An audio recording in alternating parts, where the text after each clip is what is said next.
2025-yilda ishlab chiqarilgan, narxi 85 million so'm, naqdga yana ham 1-2 so'm savdosi bor. Video davomida to'liq obzor qilib beramiz. Xo'p, mashinaga antiblik sonzashtalar urib qo'yilgan ekan, polni led qo'yilgan. 15 optra diska, 4 ta yangi balon, zinalagacha uстановка qilib qo'yilgan. Bir 6 oy tonirovkasi bor. Mashinamiz 21 ming kilometr masofa bosib o'tgan. O'zini roliga anatomический qilib qo'yilgan ekan. Pol, patolog, chexol, polik hamma narsa qilingan. Tayyor mashina. Kraskasiga kelsak, bitta mana shu orqa krilosda miyatina bo'lgan joyi bor ekan. Videoda ko'rinyaptimi, yo'qmi bilmadim. Shu oldi qismiga pitno tushgan, yarimta. Qolgan joylari toza, lekin antibiligiga 5 ketdim, haqiqatan udar ekan.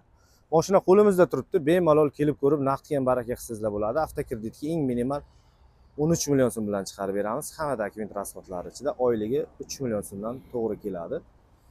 Bizga faqat mashina sotish emas, agar sizda sotiladigan mashina bo'lsa ham bemalol kelib savdolashib baraka qilsangizlar bo'ladi. Manzilimiz Shahrisabz shahar, Yangi Xalq bankidan shunday o'tirishingizda shu 3 etажkali domlar tugashida keladi. Kanalga obuna bo'lib qo'yinglar. Zo'r variantlar chiqibdi, qo'yishda davom etamiz.